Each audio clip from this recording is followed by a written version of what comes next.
labda nikwambie kitu kimoja. Mkataba wa mziki, na kupenda mifano kabisa. Kawaida ya mziki, mkataba, ile investment yako ukiiweka, unatakiwa kwanza urudishe investment yako, alafu ndio mgawane kinachopatikana baada ya kurudisha kile ambacho ulichoinvest. Ndio kibiashara iko hivyo. Lakini Wasafi yaani ilivyo kwanza. Labda nikuwekea watu wasichokijua. Mkataba yote ya dunia ilivyo.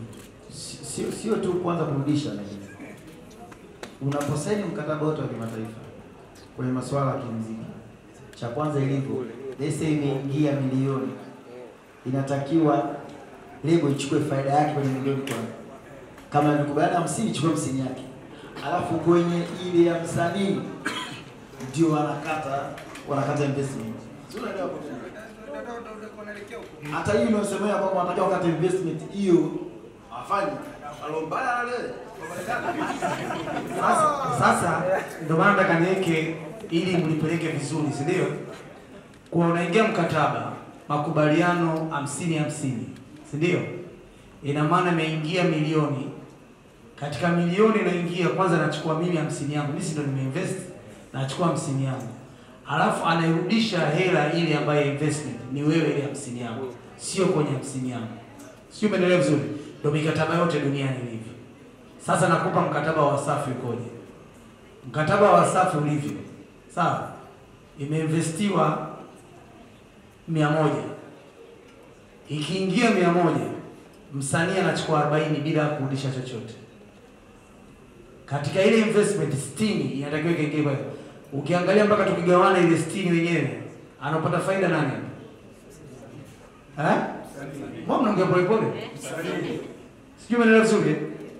Na mimi baada ya hapo nikamwambia Diamond, mimi hii biashara unachofanya ni kazi kama NGO, ni bora ungeandika Wasafi NGO ya wasanii. Kwa sababu hakuna faida tunachopata wao. Kwa sababu leo anakuja msanii ana hit, nyimbo anapata hela. Anaanza kuchukua hela, sisi tumekaa pale uongozi tumeumiza vichwa na apata % 5 au % 10. Yeye kachukua 40. Tumemtoa huko. Harudishi yote hapa. Sasa inakuwa ni alafu mtu anatoka hapo anaanza kulalamika. Sasa kuna msanii hapa Tanzania ameacha muziki kabisa. Alienda, mtamtafuta wewe, mtamgoogle, mtamtafuta. Simtaji jina. Alienda kwenye lebo za nje. Akajua tutafanya hivi, akachukua hela. Baada ya kuchukua hela akaiona ni ya kwake. Kwenda kuinvest, akainvest kidogo, ingine katumia. Baada ya kutoa kila jimbo, watu wanachukua hela zao tu. Anachukua 18% tu. Lebo inachukua 82. Lebo inachukua 82. Kaacha muziki, kaona bora niache muziki kwa sababu hamna tena kuendelea. Sasa kwa hiyo natakiwa muelewe sisi tunapofanya kama Wasafi tunajaribu kukuza vipaji ili watu waende mbele. Hatutaki kumnyonya mtu wala nini. Labda niongeze. Matafati yani. Nadhani ukikaa na wasanii wao wenyewe kwenye haki tazungumza. As Wasafi, as kama Diamond, sitegemei la msanii yote. Wao wenyewe unajua nguvu ambayo wanaweka kwao. Unajua mapenzi naweka kwao. Unajua love naweka kwao. Wanajua energy, fedha naweka kwao. Tumii tu naona kama ni ukijana kutoka hapa, chalimpushi, familia, love. Sasa wakati mwingine na Wasafi sikudanganya, kuna mtu nimemtoza hela. Unajua huyo kanivunjia damu. Naona kama wewe nimekufanyia hiki na hiki afu na nifanyia hivi. Nimekukosea wapi? Basi pata contract.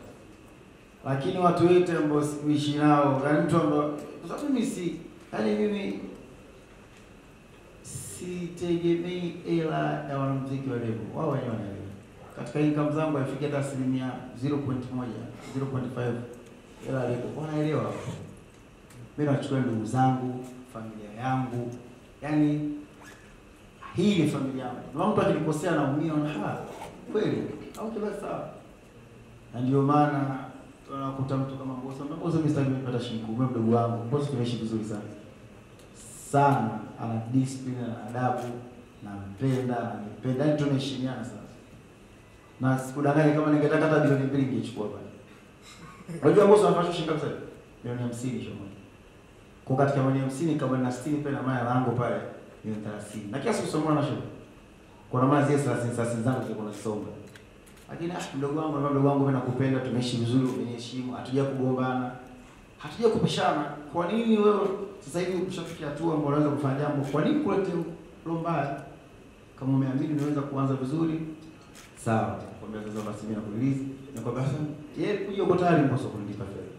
Kama mdogo sasa nataka nifanye kwa mdogo wangu. Mimi sio chini kutoka kwako baba. Mimi na tumeishi vizuri. Mambo miziki tunaacha. Lava hakunifuata kuniomba mimi hata kutoka. Nilimpigia simu Kim, nikamwambia Kim, ongea na Lava kama angependa naye kuanza kujisimamia. Mwambie aje nimpe release. Lava ni miongoni mwa wadogo zangu ambao wanajua yeye anajua nampenda. Na watu wengi wanaanza kwa mtazamo kwamba lebo ya Wasafi haimpushi si Lava. Hapana. Unajua sisi tunafanya kadri Mwenyezi Mungu atubariki. Lakini mengine ni Mwenyezi Mungu. Inawezekana mtu kampushi kadri anavyoweza, kama Mwenyezi Mungu mwenyewe anaona hapana, natakiwa hapa afu baadaye nini? Hata ufanyeje? Hawezi kuwa mnachotaka nini? Ni kijana na talent Lava, anaimba vizuri, yani ana juhudi, anaweza creative, anajituma. Nilikuwa na nyumbani pia jana. Lava walikuwa na mara nyingi sana watu wasichokijua. Nikamwambia Kim kama Lava pia kama yuko ameshakuwa kwa sababu anataka naye pia kujisimamia, aje ndugu wangu nitampa free release naye. Nimeshina vizuri. Hajapo nivunje heshima Lava, hajapo nikosea. Tumeishi kwa kupendana, kwa kubebana kwenye hali na mali. Wakaja Lava, kazungumza naye kama mdogo wangu ninakupenda, sitaki kukutisha. Niko tayari basi nikamwambia kingine, nikamwambia licha tu hivyo, lakini kama baada hapo pia nitakuwezesha kiasi cha kuanza kufanya project zako. Sio unanielewa? Naomba nitakuwezesha kiasi cha kuanza kufanyia project zako. Kama mchango wangu mimi kwako wewe. Tumeishi na Lava karibu miaka 8 sasa hivi. Sana mtoza nini? Unajua kuvunja heshima, unajua kwa sana adabu, unajua kwa chochote. Sasa wasanii pia hiyo waangalie, unajua ilivyo makubaliano ni namna ya kuishi tu watu. Alafu tu mikataba sio issue ya big deal. Ila ukitaka kujifanya wewe kibri, watakuleta juu. Ndio nakuga hivyo tu.